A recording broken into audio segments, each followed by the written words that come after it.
trip out west continues for the Morehead City Marlins, who have arrived to face the Martinsville Mustangs. Lance Williams here alongside Christian Doms, Trey Keenis. It's a doubleheader, a unique doubleheader. Game one, a continuation of the Marlins' home opener from May 30th, and it will start in the top of the fifth inning with the Marlins up 8-2 and a runner at first and one out for the Mustangs. Unique game, and then a game two, which will consist of 7 innings.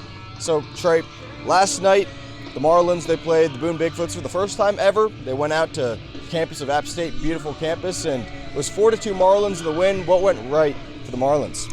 I think it starts and ends with the pitching. Jackson Bergman really set the tone last night. 4 2/3, 8 strikeouts, the most by any pitcher from the Morehead City this season. Just allowed 1 earned run, and then obviously Bautista went in and closed out the game 1 inning strong to wrap things up. There's a couple of emotional games, some interesting calls by the umpiring crew that left head coach Sam Carroll and Bigfoot's head man Craig McAndrews frustrated, but at the end of the day, that's the nature of the game. But you give credit to Morehead City for keeping their composure and staying with it, and it really starts and ends with that pitching staff. As I noted, they've been red hot as of recent, and it looks to continue to take that success in tonight's contest.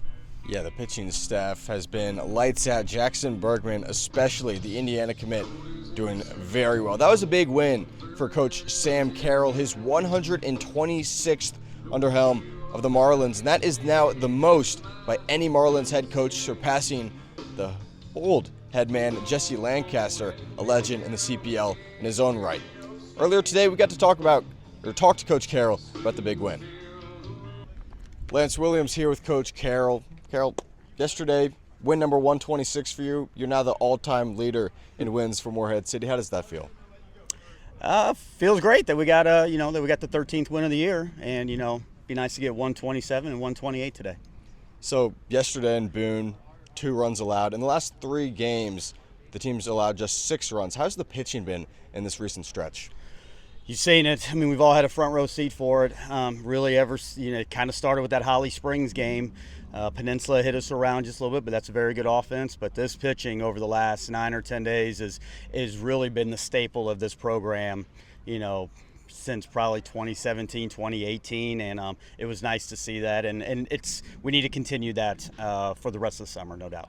Kind of a unique situation today, a doubleheader with that first game, top of the 5th. You already lead 8-2, so that's good. But runners on. What's the approach when you're restarting a game a month later? Like anything else, Rylan needs to be ready. He's coming in. He's going to be coming in from the stretch, so he's going to approach it like he's entering the game in the middle of the game, which that's what he's doing. And then we just got to go out and execute. So the lineup's going to stay the same. Rylan's going to come out and do a good job and hopefully eat up some innings for us. Well, Coach, congrats on the milestone and best of luck tonight. Thank you, guys. I appreciate everything. Once again, a big win for Coach.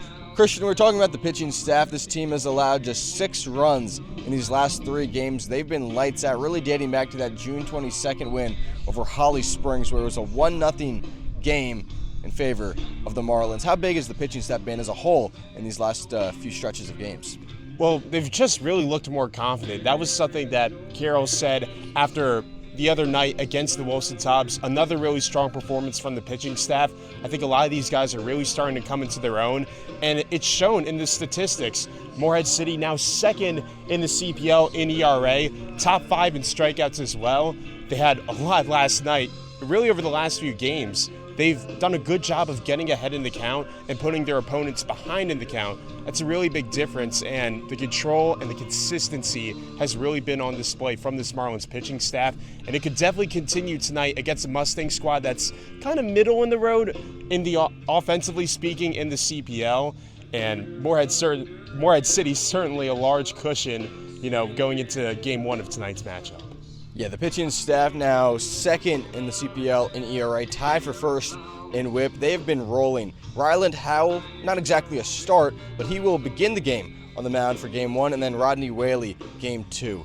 Trey, this is a Martinsville team that they haven't seen a full game of, but they've seen bits and pieces. What stands out about the Mustangs? I think you look at a guy, Owen Prince, out of Virginia Military Institute, returnee for this Martinsville group, a 2024 CPL All-Star. He's hitting over 300 this season and is just a thief on the base path. Had 46 stolen bases this past season for the cadets at VMI. So I think for him, he's one of the premier offensive pieces in this lineup. They also returned 5 All-Stars overall from last year's group. So this is a team that has some depth. They haven't exactly shown it in their their win-loss category, but there is a team that definitely can be a threat to a Morehead City team. One thing I want to note of, Lance, is as you talk about with Christian, Morehead City has a cushion in this game with an 8-2 lead. But that's that offense that we haven't really seen much of as of recent, just 14 runs in the last 5 games. So the pitching obviously has had to carry the load for this group in this as of recent. So we're going to see this offense maybe have a little vintage to them as we've seen earlier in this season.